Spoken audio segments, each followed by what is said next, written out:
तो चलिए शुरू करते हैं आज मौलिक अधिकार का सेशन नंबर 3।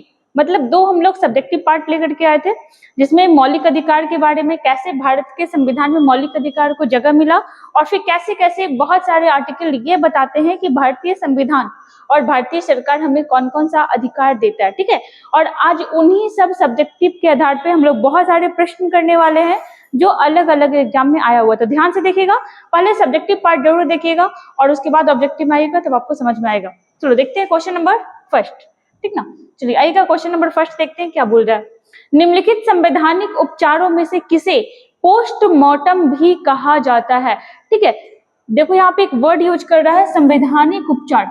हम लोग देखे है ना कि हमारा जो आर्टिकल 32 है उसे क्या कहा जाता है, संवैधानिक उपचार, है ना। मतलब जो भी आपको मूल संविधान दिया, मूल अधिकार दिया गया है, उस मूल अधिकार को आप लागू करवाने के लिए सुप्रीम कोर्ट जा सकते हो। किस आर्टिकल के माध्यम से, 32 के माध्यम से। और इसी में चर्चा किया गया है किसका, संवैधानिक उपचारों का अधिकार, जिसके तहत सुप्रीम कोर्ट क्या करता है, 5 प्रकार का रिट जारी कर सकता है। ठीक ना। चलो वही पूछा आपसे कि किस संवैधानिक उपचार को क्या कहते हैं, पोस्टमार्टम भी कहते हैं। तो ये कहते हैं सर्शियरी को, जिसको हम लोग क्या कहते हैं, उत्प्रेषण। ठीक ना, पोस्टमार्टम इसी को कहा जाता है, उत्प्रेषण इसी को कहा जाता है। और एक चीज और कहा जाता है, प्रमाणित होना, प्रमाणित होना। ठीक ना, आंसर क्या हो जाएगा, तो उत्प्रेषण सर्शियरी। एक चीज और याद रखिएगा कि आर्टिकल 32 को बाबा साहब अंबेडकर ने, भीमराव अंबेडकर ने क्या कहा था, तो संविधान की आत्मा, संविधान की आत्मा किसने कहा था, तो बाबा साहब भीमराव अंबेडकर ने कहा था। ठीक ना, तो इसका आंसर क्या हो जाएगा, ऑप्शन नंबर सी। ठीक ना। चलो आते हैं क्वेश्चन नंबर 2 देखना। निम्नलिखित अनुच्छेदों में कौन भिन्न वर्ग में आता है, मतलब कौन इसमें से डिफरेंट है। कुछ मतलब समझ लो कि रीजनिंग टाइप का ये दिया हुआ है। यहाँ पे 4 आर्टिकल्स दे दिए हैं और बोले कि चारों में से भिन्न कौन है। चलो देखते हैं कौन सा भिन्न है। 14 जो है ये क्या बात करता है, विधि के समक्ष समानता का। 15 क्या बताता है कि आप जो राज्य जो है वो धर्म, जाति, लिंग के आधार पर भेदभाव नहीं करेगा। 16 क्या बताता है, सरकारी नौकरी में समानता। और 19 क्या बताता है, 19 कहता है वाक एवं अभिव्यक्ति की स्वतंत्रता, वाक एवं अभिव्यक्ति की स्वतंत्रता। मेरे लाइन पे आप गौर करिएगा और ध्यान दीजिएगा कि आखिर हम लोग शुरुआत का क्या बोल रहे थे। शुरुआत में बोले थे समानता, 14 में समानता, 15 में समानता, 16 में समानता, जबकि 19 क्या बात कर रहा है, स्वतंत्रता का बात कर रहा है। तो भिन्न क्या हो गया, भिन्न हो गया ऑप्शन नंबर डी। ठीक ना। वैसे आप याद रखना कि 14 से 18 के बीच बात किया गया है किसके बारे में, समानता के बारे में। और 19 से 22 के बीच बात किया गया है किसके बारे में, स्वतंत्रता के बारे में। ठीक है, चलो आगे आते हैं। देखना क्वेश्चन नंबर 3 क्या बोल रहा है। भारत में जनहित याचिका की शुरुआत की गई थी। जनहित याचिका जिसको हम लोग क्या कहते हैं, PIL कहते हैं, पब्लिक इंटरेस्ट लिटिगेशन। PIL जो है किसके द्वारा शुरू किया गया, ऑप्शन के अकॉर्डिंग यहाँ पे हम लोग देखते हैं। देखिएगा क्या बोल रहा है, राजनीतिक पार्टी के द्वारा, संसद के अधिनियम के द्वारा, संवैधानिक संशोधनों के द्वारा, या न्यायिक पहल के द्वारा। इसका मतलब यहाँ पे ये पूछ रहा है कि जनहित याचिका जो है हमारे संविधान में पहले से नहीं था, मतलब मूल संविधान में नहीं था, बाद में इसको संविधान में जगह दिया गया, है ना। और किसके द्वारा दिया गया, किसके द्वारा ये बात शुरू किया गया कि भाई जनहित याचिका कुछ होना चाहिए। जनहित याचिका क्या होता है, जन मतलब लोग, हित मतलब उनके हित में, याचिका मतलब पिटीशन दायर करना, मतलब लोगों के हित में, सामाजिक मुद्दों के हित में आप क्या कर सकते हो, आप कोर्ट में जाकर के, आप सुप्रीम कोर्ट में, हाई कोर्ट में जाकर के आप वहां पे अपना पिटीशन डाल सकते हो कि हाँ भाई ये प्रॉब्लम है, समाज, एक आदमी को नहीं, प्रॉपर एक व्यक्ति को नहीं, पूरे के पूरे समाज को इस बात से लेकर के प्रॉब्लम हो रही है, वही होता है जनहित याचिका। तो जो जनहित याचिका है वो भारत में जो लाया गया था वो किसके द्वारा लाया गया, न्यायिक पहल के द्वारा लाया गया था। ठीक है, ये आपका 1970 के दशक से जनहित याचिका की मांग हो रही थी और 1980 तक जनहित याचिका प्रॉपर तरीके से ले आया गया। और इसमें जो सबसे ज्यादा जो नाम आता है वो एक जज का आता है जिनका क्या नाम है, PN भगवती। क्या नाम है इनका, PN भगवती। याद रखिएगा, यहाँ पे देखिएगा PN भगवती, PN भगवती। और एक आदमी का और नाम आता है VR कृष्णा अय्यर, VR कृष्णा अय्यर। ये दोनों का बहुत ज्यादा योगदान था किसमें, जनहित याचिका में। यहाँ पे हो जाएगा ऑप्शन नंबर डी। नेक्स्ट में आएगा, उच्च न्यायालय को अनुच्छेद ... के तहत रीट जारी करने का अधिकार है। किसके बारे में पूछा, ध्यान दीजिएगा, उच्च न्यायालय। एक चीज तो पहले बच्चों को इसमें कंफ्यूजन दिखता है कि उच्च न्यायालय जो है इसी को आपका हाई कोर्ट कहा जाता है, और जो आपका सुप्रीम कोर्ट होता है इसको क्या कहा जाता है, इसको उच्चतम न्यायालय कहा जाता है, इसको सर्वोच्च न्यायालय कहा जाता है। ठीक है, तो इसमें आपको कंफ्यूजन नहीं होना है। सर्वोच्च न्यायालय, रीट जारी करने का अधिकार जो है ये हाई कोर्ट के पास है 226 के तहत, और सुप्रीम कोर्ट के पास है 32 के तहत। दोनों कितने कितने रीट जारी कर सकते हैं, 5 रीट जारी कर सकते हैं। ठीक है, सुप्रीम कोर्ट जो है हाई कोर्ट के खिलाफ रीट ला सकता है, लेकिन हाई कोर्ट जो है ये सुप्रीम कोर्ट के खिलाफ सुप्रीम कोर्ट के खिलाफ रीट नहीं ला सकता है। पूछ रहा था उच्च न्यायालय के बारे में, आंसर क्या हो जाएगा आपका 226। चलिए आइएगा क्वेश्चन नंबर 5 में, बंदी प्रत्यक्षीकरण का अर्थ क्या है। बंदी प्रत्यक्षीकरण के लिए आपको हम एक वर्ड बताए थे, कौन सा, तो ब्रिंग द बॉडी, है ना, ब्रिंग द बॉडी। इसी को क्या कहा जाता है, हेबियस कॉर्पस। क्या कहा जाता है इसको, तो इसको हेबियस कॉर्पस भी कहा जाता है। इंग्लिश वर्ड क्या हो जाएगा इसका, तो देखिएगा हेबियस कॉर्पस। इसमें क्या होता है कि किसी भी व्यक्ति को पुलिस के द्वारा या फिर किसी के भी द्वारा इलीगल रूप से बंदी बना लिया जाता है, या फिर लीगल रूप से ही बंदी बनाया गया हो, लेकिन 24 आवर्स के बाद आपको क्या करना होता है, उसको कोर्ट के सामने, उसको मजिस्ट्रेट के सामने पेश करना होता है। और अगर आप पेश उसको नहीं करते हो तो उसका कोई भी सगा संबंधी जाकर के सुप्रीम कोर्ट में आर्टिकल 32 के तहत ये मांग कर सकता है कि मेरे रिलेटिव को या मेरे किसी भी व्यक्ति को इस टाइप से इलीगल रूप से बंद कर दिया गया है 24 आवर्स से ज्यादा। तो वहां पे सुप्रीम कोर्ट या हाई कोर्ट क्या करेगा, रीट जारी करेगा। और कौन सा रीट जारी करेगा, हैबियस कॉर्पस का, बंदी प्रत्यक्षीकरण का। और उसके तहत वो क्या करेगा ना, वो आपका सामने वाले को बोलेगा कि आप जिसको भी बंदी बनाए हो ना, आप उसको मेरे सामने लेकर के आओ। यही आपका बंदी प्रत्यक्षीकरण।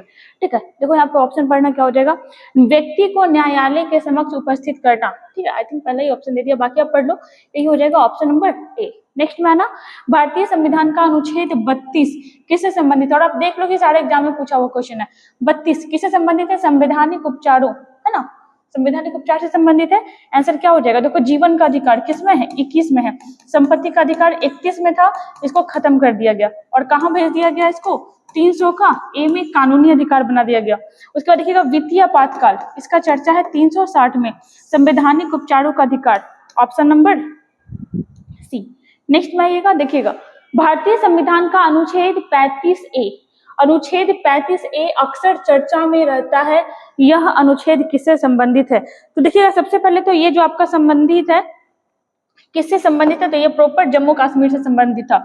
और ये ना, ये आपका पहले से नहीं था, इसको 1954 में संविधान में जगह दिया गया था। 1954 में राष्ट्रपति के द्वारा यहाँ पे क्या बताया गया था कि भाई जो जम्मू कश्मीर का प्रॉपर निवासी है वही व्यक्ति वहां क्या कर सकता है, संपत्ति खरीद सकता है। ठीक है, मेनली यहाँ पे संपत्ति के बारे में बात हुआ था। और किसके बारे में, किस विशेष टेरिटरी के बारे में चर्चा किया गया था, तो जम्मू कश्मीर टेरिटरी के बारे में चर्चा किया गया था। तो देखिए पढ़ते हैं, जम्मू और कश्मीर राज्य के संबंध में अस्थायी प्रावधान नहीं, ये संपत्ति को लेकर के था, वहां के स्थायी निवासी को लेकर के था। नेक्स्ट में देखिएगा जम्मू कश्मीर के लिए पंचायती राज नहीं। उसके बाद देखिएगा जम्मू कश्मीर के लिए माल और सेवा कर जीएसटी नहीं भाई। उसके बाद देखिएगा जम्मू कश्मीर के अस्थायी निवासियों को परिभाषित कौन सा अनुच्छेद करता था, ऑप्शन नंबर डी करता था। ठीक है, नेक्स्ट में आना, अनुच्छेद 33 याद आ रहा है आपको। 32 के बाद देखो हम लोग क्या क्या देखे थे, 33 देखे थे, 34 देखे थे, 35 देखे थे। 33 किससे संबंधित था, तो ये आपका सशस्त्र सेना से संबंधित था। सशस्त्र सेना या बल कह लो, है ना, या बल, सशस्त्र बल से संबंधित था। 34 क्या हो जाएगा, तो ये मार्शल लॉ से संबंधित था, मार्शल लॉ। और 35 क्या था, संसद को अधिकार था कि वो प्रॉपर कुछ अनुच्छेद थे, उस पर सिर्फ कानून कौन बनाएगा, संसद बनाएगा। देखो यहाँ पे 33 के तहत सशस्त्र बल और अर्ध सैन्य सदस्यों के मौलिक अधिकारों को समाप्त करने या प्रतिबंधित करने की शक्ति किसके पास है, तो सारा का सारा ये जो शक्ति है किसको दिया गया है, संसद को दिया गया है। नेक्स्ट में देखिएगा भारतीय संविधान का अनुच्छेद 29 निम्नलिखित अधिकारों में से कौन सा अधिकार प्रदान करता है। देखो एनटीपीसी रेलवे में पूछा हुआ है। अनुच्छेद 29 आपको याद आ रहा है, चलो देखिएगा एक बार फिर से यहाँ पे देखना है यहाँ पे। जैसे देखिएगा अनुच्छेद जो है आपका अनुच्छेद 14 से 18, ठीक है, ये इसमें किस चीज का बात किया गया है, समानता का। उसके बाद 19 से 22 देखिएगा किसके बारे में बात किया गया है, तो यहाँ पे स्वतंत्रता के बारे में बात किया गया। 23 और 24 ये किसके बारे में बात करता है? तो शोषण के विरुद्ध अधिकार के बारे में बात करता है। 25 से 28 जो है ये किसके बारे में बात करता है? धार्मिक स्वतंत्रता के बारे में बात करता है। 29 और 30 किसके बारे में बात करता है? तो संस्कृति और शिक्षा, संस्कृति और शिक्षा के बारे में बात करता है। और आपसे देखो यहाँ पे पूछा क्या था? 23 पूछा हुआ था ना, देखिएगा, नहीं 29 पूछा हुआ है। देखिएगा भारतीय संविधान का अनुच्छेद 29 जो है, 29 जो है ये किससे संबंधित है? किस में आ रहा है 29 बताओ? 29 30 वाले में आ रहा है, और 29 30 लास्ट वाला हम लोग देखे थे संस्कृति और शिक्षा का अधिकार। लेकिन यहाँ पे मेनली किसके बारे में बात किया गया है? अल्पसंख्यक वर्ग के बारे में बात किया गया है ना। किसके बारे में? अल्पसंख्यक। देख लो यहाँ पे अल्पसंख्यक के हितों के संरक्षण संबंधी, ऑप्शन नंबर सी हो जाएगा, ठीक ना। चलिए आगे आते हैं। जैसे देखिएगा भारतीय संविधान के किस अनुच्छेद में मानवों की तस्करी और जबरन श्रम पर रोक लगाया गया है? तो देखो 23 और 24 यहाँ पे बात किया गया है बेगार के बारे में, यहाँ पे बात किया गया है दुर्व्यापार के बारे में, दुर्व्यापार के बारे में। और 24 में किसके बारे में बात किया गया? 14 वर्ष से कम बच्चे के बारे में। तो क्या पूछा यहाँ पे? मानव की तस्करी, क्या हो जाएगा? अनुच्छेद 23, ठीक ना। चलिए आगे आते हैं। देखिएगा निम्नलिखित में से कौन सा लेख निवारक निरोध कानून के तहत गिरफ्तार या हिरासत में लिए गए व्यक्तियों को सुरक्षा प्रदान करता है? आपको याद आ रहा है? देखिएगा जैसे 20 था तो 20 में क्या बताया गया? दोष सिद्धि में संरक्षण। 21 में क्या था? जीवन जीने का अधिकार। 22 में क्या था? तो यहाँ पे था आपका अपराध, ठीक है, अपराध आप कर लिए हैं। तो अब गिरफ्तारी वगैरह का बात यहाँ पे किया गया था। तो यहाँ पे आंसर क्या हो जाएगा? Option number C. हम लोग देखे थे ना कि अपराध वाले में भी दो प्रकार का था, एक पुनिटिव था, एक प्रिवेंटिव था, एक दंडात्मक था और एक निवारक निरोध था। जो आप गलत काम कर चुके हो, आप अपराध कर चुके हो, तो आपको जो सजा मिलेगा वो पुनिटिव के माध्यम से मिलेगा। और आप कुछ गलत ना करो इसके लिए आपको पहले ही रोक लिया गया, पहले ही आप पे पाबंदी लगा दिया गया। इसी को क्या कहा जाता था? निवारक निरोध अधिनियम। और देखो सरकार के द्वारा ना समय समय पर बहुत सारे आपके इस टाइप के कानून लाए गए थे, जैसे राष्ट्रका, ठीक है, राष्ट्रका का नाम सुने हो आप? इसका फुल फॉर्म क्या हो जाएगा? राष्ट्रीय सुरक्षा कानून। ये भी किस टाइप का कानून था? तो निवारक निरोध कानून था, कि अगर आप कोई भी व्यक्ति अगर देश के हित में काम नहीं करता है, देश के अहित में काम करता है, तो उसके ऊपर सरकार किस टाइप से पाबंदी लगाएगा, उसके लिए राष्ट्रका आया था। बहुत सारे कुछ आए थे, जैसे पोटा आया था वगैरह, बहुत कुछ। राष्ट्रका कब आया था? 1980 में। अभी जो है सबसे ज्यादा एक्टिव कौन सा है? UAPA, unlawful activity protection act. जो यूएपीए है ये आपका 1967 से ही चल रहा है, पता है आपको? 1967 से। लेकिन 2019 में इसमें संशोधन करके इसको अत्यधिक मजबूत बना दिया गया। और आज के टाइम में अगर आप देश विरोधी काम करते हो तो मैक्सिमम व्यक्तियों पे जो है यूएपीए लगा दिया जाता है और उनको जेल में डाल दिया जाता है, ठीक है, इस चीज को याद रखिएगा। चलो आते हैं 12 में। आर्थिक रूप से, यहाँ पे देखिएगा आर्थिक रूप से क्वेश्चन पढ़ो आप पहले। देखो यहाँ पे क्वेश्चन 12 नंबर पढ़ो क्वेश्चन, और देखो यहाँ पे क्या बोल रहा है। आर्थिक रूप से कमजोर वर्ग है ना, ईडब्ल्यूएस श्रेणी के तहत केंद्र सरकार की नौकरियों में 10% आरक्षण उन व्यक्तियों के लिए उपलब्ध है जिनकी पारिवारिक आय कम है। पारिवारिक आय समझ लो, मतलब मान लो कि आपके घर में 5 व्यक्ति हैं, आपके पापा है, मम्मी, आप 3 बहन हो, ठीक है, या फिर 3 भाई, जो भी हो, आप 5 व्यक्ति हो। तो कुल मिला करके, ऐसा नहीं कि आपके पापा का सैलरी यहाँ पे जोड़ रहा है, यहाँ पे कुल परिवार का मिला करके सालाना अगर इस इनकम से कम पे रहते हो, इस इनकम तक ही रहते हो, तो आप ईडब्ल्यूएस कैटेगरी में आओगे और जनरल कोटा का लोग इसमें आता है। तो देखिएगा यहाँ पे पूछ रहा है कि जो ईडब्ल्यूएस श्रेणी है, पहले तो आ जाओ इसके बारे में, किस संशोधन के माध्यम से लाया गया? 103वां संशोधन। और आई थिंक वीडियो में थोड़ा सा पिछले सब्जेक्टिव वाले वीडियो में देखिएगा, हम उसमें 2018 लिख दिए थे, 2019 होगा, ठीक ना, 2019। ये लागू भी कब से हुआ था? तो देखिएगा ये जो लागू हुआ था ये 14 जनवरी 2019 से ही लागू हुआ था। 103वां संशोधन हुआ था 2019 और इसके तहत लाया गया ईडब्ल्यूएस, जिसमें किसको यहाँ पे आरक्षण मिलता है? जनरल को मिलता है। और जनरल में भी किसको? जो पुअर बैकग्राउंड से आते हैं। कितना % आरक्षण का बात किया गया? 10%। कौन कौन सा अनुच्छेद प्रभावित होता है? तो 2 अनुच्छेद प्रभावित होता है, 15 का 6 जोड़ा गया और 16 का 6 जोड़ा गया। यहाँ पे बात करता है शैक्षणिक संस्थान के बारे में कि यहाँ पे क्या मिलेगा? आरक्षण मिलेगा, ठीक है। और यहाँ पे बात करता है नौकरी के बारे में, नौकरी के बारे में कि यहाँ पे क्या मिलेगा? यहाँ पे आरक्षण मिलेगा। तो याद रखिएगा कि 103वां संविधान संशोधन 15 का 6 जोड़ा गया, 16 का 6 जोड़ा गया, नौकरी में भी आरक्षण, और शैक्षणिक संस्थान में प्रवेश वगैरह फी वगैरह में भी क्या मिलेगा? आरक्षण मिलेगा। और कम से कम कितना आय होना चाहिए? तो 8 लाख रुपया, है ना, 8 लाख रुपए से अगर कम रहेगा आपका सालाना आय, तभी जाकर के आप ईडब्ल्यूएस कैटेगरी में आओगे। नेक्स्ट में देखिएगा, संविधान के अनुच्छेद 361 के अनुसार कौन न्यायालय के प्रति जवाबदेह नहीं है। देखो हम लोग देखे थे कि 14 क्या बोलता है, विधि के समक्ष समता बोलता है कि सभी समान है, लेकिन वहां पे एक्सेप्शन रख दिया गया कुछ को, जैसे सांसद को, जैसे विधायक को, जैसे राष्ट्रपति को, राज्यपाल को, मीडिया को, इनको कुछ विशेषाधिकार प्राप्त है कानून के समक्ष भी। तो यहाँ पे देखिएगा, चलो हम लोग देख लेते हैं। जैसे 105 देखना, 105 नंबर का जो आर्टिकल है किसको विशेषाधिकार दे रहा है, तो सांसद को। सांसद कौन होते हैं, जो संसद में बैठते हैं। 194 किसको विशेषाधिकार दे रहा है, तो ये दे रहा है आपका विधायक को, ठीक है। 361 किसको विशेषाधिकार दे रहा है, तो ये दे रहा है प्रेसिडेंट को, और किसको दे रहा है, प्रेसिडेंट को, और किसको, और दे रहा है आपका गवर्नर को। जबकि 361 का जो है ये किसको दे रहा है, क्या दे रहा है, तो भाई ये दे रहा है जो आपका विशेष प्रेफरेंस दे रहा है मीडिया को। तो यहाँ पे देखिएगा 361 पूछ रहा है, राष्ट्रपति हो जाएगा, राज्यपाल हो जाएगा, ए और बी दोनों। नेक्स्ट में आइएगा, देखिएगा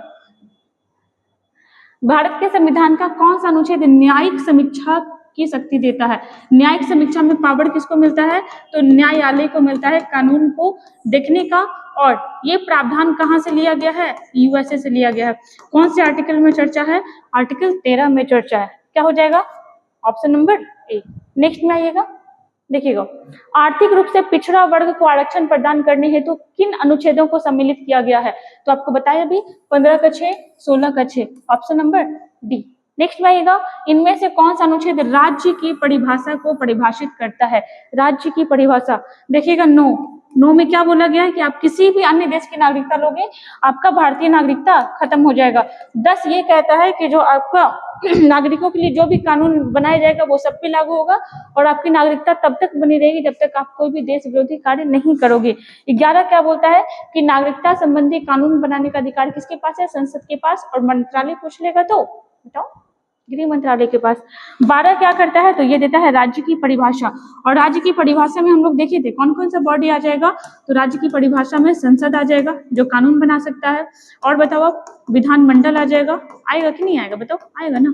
उसके बाद देखिएगा स्थानीय स्वशासन आएगा, स्थानीय स्वशासन, स्थानीय स्वशासन आएगा, और भी कुछ आएगा तो हाँ भाई अन्य प्राधिकरण आएगा, जैसे आपका बैंक्स वगैरह हो गया, जैसे आपका रेलवे हो गया, जैसे आपका यूनिवर्सिटी हो गया। ये सारे क्या है, ये अपने आप में राज्य है, इनके पास प्रॉपर अपना कानून होता है, अपना सारा क्राइटेरिया इनके पास काम करने का। यहाँ पे क्या हो जाएगा, ऑप्शन नंबर डी। देखिएगा आपातकाल के दौरान किन मौलिक अधिकारों को निलंबित नहीं किया जा सकता। फिर से वही लाइन, निलंबित नहीं होता है, मौलिक अधिकार कभी भी निलंबित नहीं होगा, कभी भी नहीं होता। क्या है आपातकाल के दौरान कि अगर उस समय आपके मौलिक अधिकार का हनन होगा, उसको कम किया जाएगा, तो आपके पास ये पावर नहीं रहता है कि आप सुप्रीम कोर्ट जाओगे, ठीक है। ये चीज होता है, मेनली ये लाइन होता है, ठीक है। इसको समझो थोड़ा आप, मौलिक अधिकारों को निलंबित नहीं किया जा सकता है। कौन से मौलिक अधिकार जो है, जैसे मान लो आपातकाल लग गया, ठीक है, और वहां पे आपका जो आर्टिकल 20 और 21 का हनन हो रहा है। 20 में क्या बोलता है आपका, 20 में कहता है आपका, बताओ, बोलता है जीवन जीने के अधिकार, प्राण एवं दैहिक स्वतंत्रता। अगर आपातकाल के दौरान भी आपका कोई प्राण लेना चाह रहा है तो आप सीधा सुप्रीम कोर्ट जा सकते हो, है ना। और 21 क्या बोलता है, अपराध में संरक्षण, गिरफ्तारी में संरक्षण, है ना। अगर उसमें भी आपको कोई जबरदस्ती का गिरफ्तार कर रहा है तो भी आप सुप्रीम कोर्ट जा सकते हो आर्टिकल 32 के मदद से। लेकिन इन दोनों के अलावा अगर आपका कोई भी मौलिक अधिकार का थोड़ा बहुत भी कमी हो रहा है तो आपके लिए उस समय सुप्रीम कोर्ट का दरवाजा नहीं खुला हुआ रहेगा। किस समय, आपातकाल के दौरान। लेकिन 20 और 21 जो है ये हर हमेशा जीवित रहता है, ठीक ना। आप जीवित रहो ना रहो, बट 20-21 जीवित रहेगा। इसका हो जाएगा ऑप्शन नंबर बी। नेक्स्ट देखिएगा, भारतीय संविधान के किस भाग को भारत का मैग्ना कार्टा कहा जाता है। मैग्ना कार्टा वर्ड जो है कहाँ से आया था, ब्रिटेन से आया था। कब आया था, 1215 में। किसके द्वारा, किंग जॉन के द्वारा। किंग जॉन के द्वारा वहां के व्यक्तियों को क्या दिया गया था, कुछ अधिकार दिए गए थे। किसको कहा जाता है, भाग 3 को कहा जाता है। भाग 2 में किसका चर्चा है, भाग 2 में चर्चा है नागरिकता का। भाग 6 में किसका चर्चा है, तो राज्य सरकार का। और भाग 4 में किसका चर्चा है, डीपीएसपी का, ठीक है। चलिए आगे आते हैं, क्वेश्चन नंबर 19 देखिएगा। 19 क्या कह रहा है, तो 19 कह रहा है कि मौलिक अधिकार किस देश के संविधान से लिया गया है ना। ऐसा नहीं है कि जिस भी देश से लिया गया है उसको कॉपी पेस्ट करके एज इट इज रख लिया गया, नहीं। वहां के नागरिकों को जिस प्रकार के अधिकार का जरूरत था वहां दिया गया, और हमारे नागरिकों को जिस प्रकार के अधिकार का जरूरत था वो दिया गया। देखिएगा क्वेश्चन नंबर 19, मौलिक अधिकार किस ये बात हो गया था ना। मौलिक अधिकार किस देश के संविधान से लिया गया? हाँ, तो बात ये हो रहा था कि ऐसा नहीं कि किसी के भी संविधान से उठा के copy paste as it is कर दिया गया, नहीं, उसको जिसका जरूरत था उसको वो अधिकार दिया गया, हमको जिसका जरूरत था हमको वो अधिकार दिया गया। लेकिन मौलिक अधिकार होना चाहिए, इस बात की प्रेरणा कहाँ से मिली थी? तो इस बात की प्रेरणा मिली थी कहाँ से? यूएसए से। ठीक है, कहाँ से प्रेरणा मिली इस चीज की? यूएसए से। तो आंसर क्या हो जाएगा? Option number A, USA. वैसे अगर बात करें यूएसए के बारे में तो पहले तो क्या क्या लिया गया भाई? प्रस्तावना। हमारे संविधान में एक प्रस्तावना होना चाहिए, ये कहाँ से लिया गया? यूएसए से लिया गया, है ना। फंडामेंटल राइट कहाँ से लिया गया? यूएसए से लिया गया। बात को समझना, बोलने बोलने में बोल देते हैं, वहां से लिया गया, वहां से प्रेरित हुआ। ठीक है, ये चीज होना चाहिए। उसके बाद देखो, न्यायपालिका की स्वतंत्रता, न्यायपालिका की स्वतंत्रता, ये भी कहाँ से प्रेरित है? तो यूएसए के संविधान से प्रेरित है। न्यायिक समीक्षा कहाँ से प्रेरित है? यूएसए से प्रेरित है। जैसे राष्ट्रपति पर महाभियोग,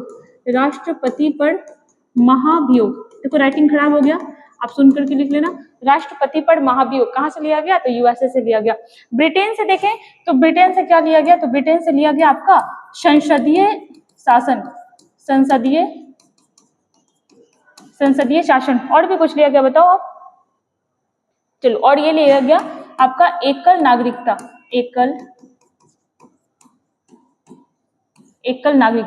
फ्रांस से क्या लिया गया? तो फ्रांस से अपने प्रस्तावना में 3 वर्ड लिया गया, क्या क्या? तो स्वतंत्रता, समानता तथा बंधुता, भाईचारा, है ना। ऑस्ट्रेलिया से क्या लिया गया? तो प्रस्तावना की भाषा कहाँ से लिया गया? तो ये लिया गया ऑस्ट्रेलिया से। और क्या लिया गया? तो समवर्ती सूची कहाँ से लिया गया? तो आपका ऑस्ट्रेलिया से लिया गया। और भी कुछ लिया गया, एक व्यापार और वाणिज्य के बारे में जो चर्चा किया गया है वो भी कहाँ से लिया गया? वो भी आपका ऑस्ट्रेलिया से लिया गया। तो यहाँ पे इतना सारा देख लिए, आंसर क्या होगा? Option number A. नेक्स्ट देखिएगा, भारतीय संविधान में किस अनुच्छेद के अंतर्गत नागरिकों को मौलिक अधिकार प्रदान किए गए? देखो अब ये बनने वाली क्वेश्चन, ठीक है, आई थिंक आपसे बन जाएगा 12 से 35, ऑप्शन नंबर बी। ठीक है, चलो देखो यहाँ पे 112 है। 112 नंबर जो आर्टिकल है ये किस चीज के बारे में बता रहा है? तो ये बता रहा है बजट के बारे में, बजट। लेकिन आपको पता है संविधान में कहीं भी बजट शब्द का प्रयोग नहीं हुआ है। तो क्या प्रयोग हुआ? ये प्रयोग हुआ वार्षिक, यहाँ पे देखिएगा वार्षिक वित्तीय प्रणाली। ठीक है, वार्षिक वित्तीय प्रणाली, इस टाइप से ही चर्चा किया गया है। मतलब वर्ष में आप अपने देश में कितना खर्च कर रहे हो, इस चीज का चर्चा हुआ है, बजट का चर्चा नहीं हुआ। ठीक ना, चलिए आगे आइएगा। तो आज 20 क्वेश्चन ही रहने देते हैं। इसका ऐसा करते हैं, एक पार्ट और ले आते हैं जहाँ पे 20 से 25 क्वेश्चन और ले आएंगे, जहाँ पे जितना भी प्रीवियस क्वेश्चन पूछा गया आपका यहाँ पे सारा कवर करा दिया जाएगा। और यकीन मानो यही सब क्वेश्चन रिपीट होकर के अलग अलग भाषा, अलग अलग लैंग्वेज में पूछते रहता है। ठीक ना, तो चलिए फिर अपना सेशन कंप्लीट हुआ, मिलते हैं फिर नेक्स्ट वीडियो में।